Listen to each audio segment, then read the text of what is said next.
The sky glows red with the fires of civil war, where a king's word is worth less than the edge of his sword. This was the reality of ancient China during the warring states. In the midst of this tragedy, a politician and teacher looked at the ruins of his society and asked himself a simple question: how do we keep the world from falling apart? He didn't find his answer in the promises of gods, but in the reality of human relationships. His name was Confucius, known to the West as Confucius. He passed away believing he was a failure, yet the ideas he left behind would become the moral and social standard for one of the greatest societies the world has ever known. In order to understand the philosophy of Confucius, we need to step back in time and see the world as he did. A world where the Zhou dynasty had fractured and the social contract had been lost. Confucius understood that a house could not be built upon a foundation of sand. For him, the foundation of any society was individual character. He introduced the concept of Ren, often translated as humaneness or benevolence, but it's far more than a simple feeling of kindness. Ren is the embodiment of our shared humanity. Our existence is never solitary. It is always connected to others. He argued that a person is not born whole. They become truly human through the cultivation of the mind and the refinement of their actions. He thought that if you could teach someone to govern their own heart, they would naturally govern their family, and if families were governed with virtue, the state would eventually govern itself. It was a revolution of the soul, creating a society where the ruler was a father to his people, and the people were brothers to one another. However, virtue alone is invisible without a shape to hold it. This is where Confucius introduced the concept of Li.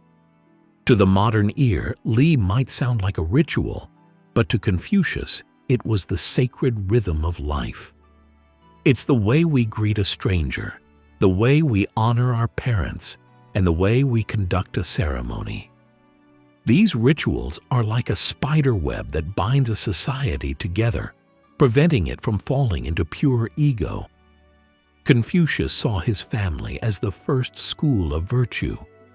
If you don't love and respect the people who gave you life, you have no hope of respecting the laws of a nation or the dignity of a stranger. The leader had the responsibility to care and protect, while the follower had the responsibility to learn and show respect. In this exchange of obligations, he found the secret to a peace that lasts longer than any conquest. The true genius of Confucianism, and the reason it successfully built a society, was its transformation from a set of ethical observations into a political system. After his passing, his followers refined his teachings into the basis of the imperial civil service. A leader should be like the North Star, which remains in its place while all the other stars turn to it. If a ruler has virtues, the people will follow without orders. But if the ruler is corrupt, even the harshest laws won't make the people behave. The health of a nation is a reflection of the integrity of its leaders. As we look at the world today, the influence of Confucius remains in the culture of Asia and beyond. He didn't promise an easy life or a path to personal riches. He promised a stable world if we were willing to do the hard work of self-reflection.